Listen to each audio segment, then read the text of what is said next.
കാസർഗോഡ് വ്യക്തിവൈരാഗ്യത്തിന്റെ പേരിൽ അപ്രഖ്യാപിത ഊരുവിലക്ക്. BA മഹ്മൂദാണ് അപ്രഖ്യാപിത ഊരുവിലക്കിന് ഇരയായത്.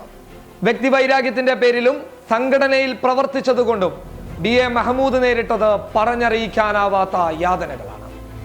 കാസർഗോഡ് പന്നിപ്പാറയിൽ 25 വർഷത്തോളമായി മഹ്മൂദും കുടുംബവും താമസിക്കുന്നത്. പന്നിപ്പാറയിലെ കില്ലർ ജുമാഅത്ത് മസ്ജിദിലെ ജമാഅത്ത് പ്രസിഡന്റ്, സെക്രട്ടറി, ട്രഷറർ എന്നിവർക്കെതിരെ അധികൃതർക്ക് പരാതിയും നൽകിയിട്ടുണ്ട്. എന്തിനാണ് തന്നെ ഊരുവിലക്കിയതെന്ന് രേഖാമൂലം ജമാഅത്ത് ഭാരവാഹികൾ എന്നെ ബോധ്യപ്പെടുത്തിയിട്ടില്ല. ഞാനെന്ത് തെറ്റാണ് ചെയ്തിട്ടുള്ളത്? എൻ്റെ മക്കളുടെ കല്യാണം വരെ തടസ്സപ്പെടുത്താൻ പലരും ശ്രമിച്ചു. എന്നിട്ടും എന്നോടുള്ള വൈരാഗ്യം അവസാനിക്കുന്നില്ല.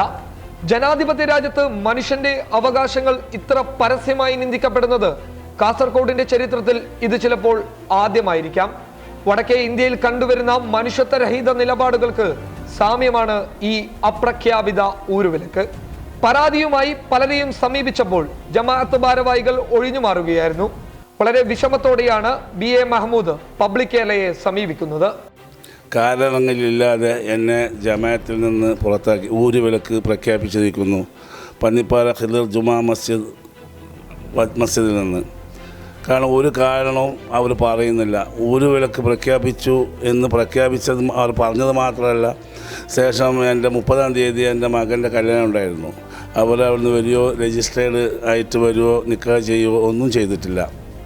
അപ്പോൾ ഞാൻ അതിന് മുമ്പ് അവരോട് പറഞ്ഞുകൊണ്ട് നിങ്ങൾ ഊരുവിലക്കാക്കുന്ന കുഴപ്പമില്ല, പക്ഷേ എന്തിൻ്റെ പേരിലാണ് കാരണം കാണിക്കണമെന്ന് ഞാൻ പറഞ്ഞിരുന്നു. കാരണങ്ങൾ ഇതുവരെ ചോദിച്ചതല്ലാണ്ട് കാരണം പറയുന്നില്ല. നിങ്ങൾ ഊരുവിലക്കാക്കി ഇത് മാത്രമേ പറയുന്നുള്ളൂ. ഇത് ഞാൻ പറയുമ്പോൾ സത്യത്തിൽ ആരും ഇത് വിശ്വസിക്കില്ല, അങ്ങനെ ചെയ്യില്ല. കാരണം ഒരു പ്രശ്നങ്ങളില്ലാതെ ഒരാളെ പുറത്താക്കൂല എന്നാണ് ലോകം പറയും. പക്ഷേ ഞാൻ പറയുന്നു, എനിക്കറിയില്ല എന്തിനു പുറത്താക്കിയതെന്ന്. ഇതുവരെ എനിക്ക് കാരണം ചോദിച്ചാൽ അവർ തന്നിട്ടുമില്ല. പക്ഷേ എനിക്ക് നീതി കിട്ടണം. നീതി കിട്ടണമെങ്കിൽ അവർ എനിക്ക് രേഖാമൂലം തന്നാലേ ഇത് വെച്ച് എനിക്ക് മേൽക്കോടതിയിൽ പോകാൻ പറ്റുള്ളൂ. എനിക്ക് നീതി കിട്ടുന്നവരെ ഞാൻ ഏതറ്റം വരെ ഞാനിത് പോകും. സുപ്രീം കോടതി വരെ ഞാൻ പോയത്. നീതി കിട്ടുന്ന നോക്കും ഞാൻ. അത്രയും വിഷമമുള്ള കാര്യമാണ് എൻ്റെ ഇത്. പ്രസിഡൻറ്റ്, സെക്രട്ടറി, ട്രഷറർ ഈ 3 പേരുടെ മാത്രം പണിയാണ്. ജമാഅത്തിന് ഇതറിയില്ല. ജമാഅത്തിലെ ഒരു വ്യക്തിയോട് എനിക്ക് യാതൊരു ദേഷ്യവുമില്ല. എന്നോട് ഇങ്ങോട്ടുമില്ല, എനിക്ക് അങ്ങോട്ടുമില്ല. കാരണം ഞാൻ 30-ാം തീയതി എൻ്റെ മകളുടെ കല്യാണത്തിന് ഊരുവിലക്ക് പ്രഖ്യാപിച്ചതിൻ്റെ കാരണത്തിൽ അവർ ജമാഅത്തിന് ഖത്തീബോ പിന്നെ രജിസ്റ്ററോ പിന്നെ അതിൻ്റെ പ്രസിഡൻറ്റോ സെക്രട്ടറിയോ ഇവർ 3 പേരെ വരാതെ ഉള്ളൂ, ഖത്തീബും. അല്ലാതെ ഞാൻ വിളിച്ച നാട്ടുകാർ മുഴുവൻ എൻ്റെ വീട്ടിൽ വന്ന് സഹായിച്ച് സന്തോഷത്തിലായിട്ട് പോയിന്. അപ്പോൾ ഇവരെന്താക്കുന്നത്, പള്ളീനെ മറിയാക്കിയിട്ട് ഇവരുടെ പിന്നെ എന്തെന്നപ്പോൾ ഇതിനെ പറയേണ്ടത്, എനിക്കിതിന് പറയാൻ ബാക്കില്ല. ആ രൂപത്തിലാണ് എന്നെ ചെയ്യുന്നില്ല. പക്ഷേ പ്രസിഡൻറ്റ്, സെക്രട്ടറി, ട്രഷറർ ഈ 3 പേരല്ലാണ്ട് 4-ാമൻ ഇതിൽ പ്രതിയല്ല. കല്യാണത്തിന് ഇവർ 3 പേരും കൂടിയിട്ട് ഒരുപാട് നാട്ടുകാരെ എൻ്റെ സുഹൃത്തുക്കളെ പിന്നെ വരുന്നതിന് തടസ്സം പറഞ്ഞിരുന്നു. അത് എന്നോട് എൻ്റെ വന്ന സുഹൃത്തുക്കളെന്നെ പറഞ്ഞിരുന്നു എന്നോട്. കാരണം ഇവർ 3 പേരും കൊണ്ട് പിന്നെ ഊരുവിലക്ക് അവർ പ്രഖ്യാപിച്ചത് മാത്രമല്ല, ജനങ്ങൾ ആ നാട്ടിൽ എൻ്റെ അടുത്ത് വരുന്നവരെ ഊരുവിലക്ക് ഉണ്ടായിരുന്നു. പക്ഷെ അവരൊന്നും ആരും വിലവെക്കാതെ കണ്ട് നേരെ എൻ്റെ അടുത്തേക്ക് വന്നിരുന്നു.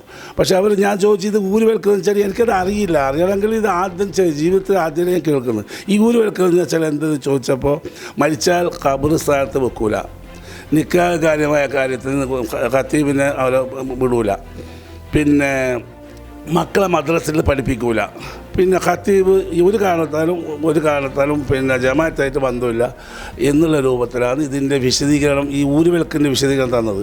അന്നാണ് ഞാൻ ഊരുവിലക്ക് പറഞ്ഞാൽ ഇങ്ങനെയൊക്കെ ഉണ്ടാവുന്ന മനസ്സിലാക്കുന്നത്.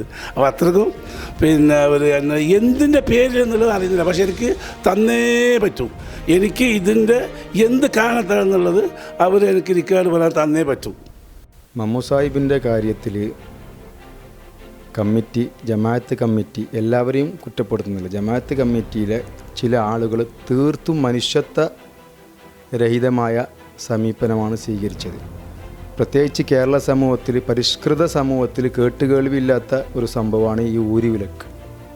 വ്യക്തിവൈരാഗ്യം, സംഘടനാ വിരോധം പള്ളിയെ മറയാക്കി ഉപയോഗിക്കുക എന്ന് പറഞ്ഞാൽ അത് പരിഷ്കൃത സമൂഹത്തിന് ഒട്ടും യോജിച്ചതല്ല. അപ്പോൾ അതിന് വേണ്ടിയിട്ടുള്ള എല്ലാ നിയമസഹായങ്ങളും അദ്ദേഹത്തിന് ഞങ്ങൾ ചെയ്തു കൊടുക്കുന്നുണ്ട്. ഒരു മനുഷ്യത്വപരമായ രീതിയിൽ. കാരണം ഒരു വ്യക്തിയെ സമൂഹത്തിൽ ആ പള്ളീൻ്റെ ഉന്നമനത്തിന് വേണ്ടിയിട്ട് സെക്രട്ടറി ആയിട്ടും മറ്റും പ്രവർത്തിച്ച ഒരു വ്യക്തിയെ യാതൊരു കാരണമില്ലാതെ 3-4 ആൾക്കാർ കൂടി ഊരുവിലക്കുക എന്ന് പറഞ്ഞാൽ അത് നമ്മൾ നോർത്ത് ഇന്ത്യയിലെല്ലാം പറഞ്ഞു കേട്ടിന് കട്ടപ്പഞ്ചായത്ത് അല്ലെങ്കിൽ നാട്ടുകൂട്ടം എന്നുള്ള രീതി ഇവിടെ ശരിയല്ല. അത് ഈ സമൂഹത്തിൽ ഭിന്നിപ്പും വിഘടനവാദവും സൃഷ്ടിക്കാനുള്ള ശ്രമമാണ്.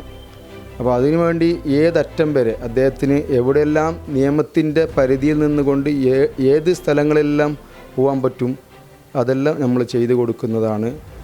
നമ്മൾ ഇപ്പോൾ മനുഷ്യാവകാശ കമ്മീഷനും ബഹുമാനപ്പെട്ട മുഖ്യമന്ത്രിക്കും DGPക്ക് കളക്ടർ SP ലീഗൽ അതോറിറ്റി എല്ലാം കംപ്ലൈൻറ്റ് കൊടുത്തിട്ടുണ്ട്. അപ്പോൾ അതിൽ നിന്നുള്ള നടപടികൾ എങ്ങനെയെന്ന് നോക്കി അതിവിടെ നിന്ന് നീതി കിട്ടുകയാണെങ്കിൽ അങ്ങനെ, അതല്ലെങ്കിൽ നീതി കിട്ടുന്നത് വരെ മുന്നോട്ട് പോകാനാണ് തീരുമാനം. ഏത് സംഘടനയിൽ പ്രവർത്തിക്കണമെന്നുള്ളത് ഒരു മനുഷ്യന്റെ അവകാശമാണ്. അതിനെ ചോദ്യം ചെയ്യലും അതിനെ ഇല്ലാതാക്കാനും ശ്രമിക്കുന്നത് തെറ്റ് തന്നെയാണ്. ഇത്തരക്കാർക്കെതിരെ കർക്കശമായിട്ടുള്ള നിയമ നടപടികൾ കൈക്കൊള്ളാൻ അധികൃതർ തയ്യാറാവുക. News desk public Kerala.